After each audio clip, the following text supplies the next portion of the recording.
Wala.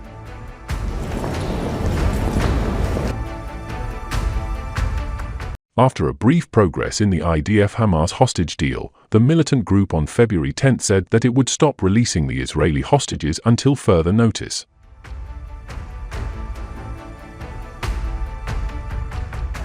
The decision came over the alleged violation of ceasefire agreement by Israel. The allegation against Israel and delayed exchange of Israeli hostages and Palestinian prisoners raises the risk of reigniting the conflict. The Hamas military wing spokesperson said that Israeli violations include delaying Palestinians from returning to northern Gaza, targeting Palestinians with Israeli shelling and gunfire, and stopping aid from entering the Strip.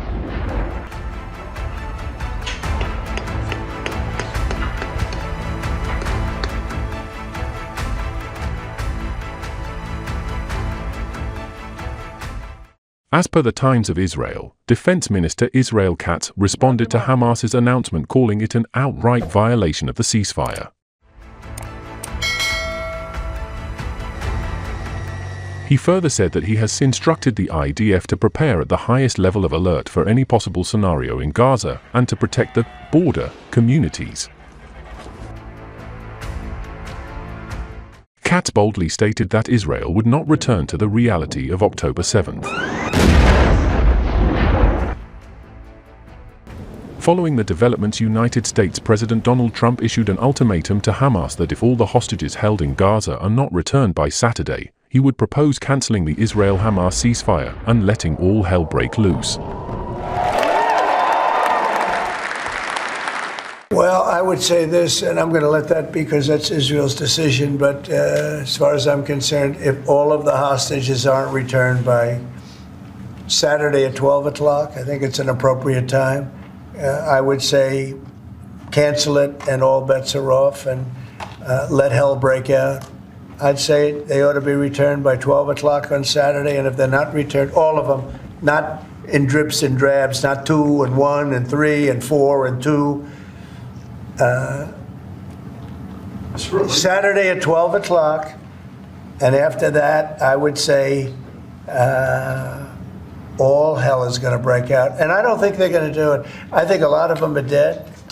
I think a lot of the hostages are dead. I think it's a great human tragedy what's happened, how people can be that mean to do. I'm speaking for myself. Israel can override it, but from myself, Saturday at 12 o'clock, and if they're not here, all hell is going to break out.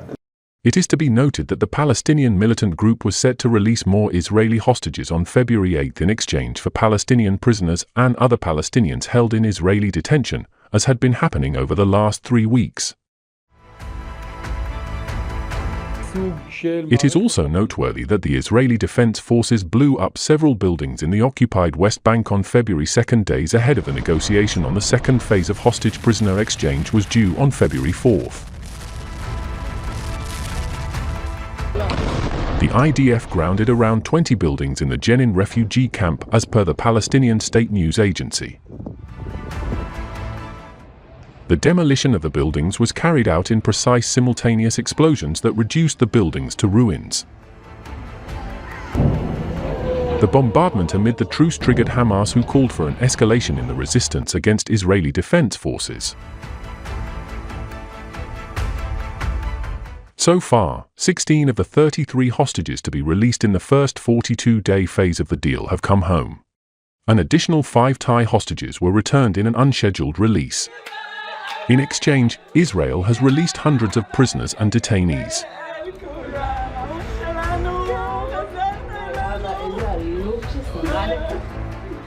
The unexpected announcement comes amid growing doubts over an already fragile ceasefire that has largely held since it began on January 19. Although there have been some incidents in which Palestinians have been killed by Israeli forces and Hamas delays in providing names of hostages it planned to free. Talks began last week on the second stage of the ceasefire deal, but have shown little sign of serious progress.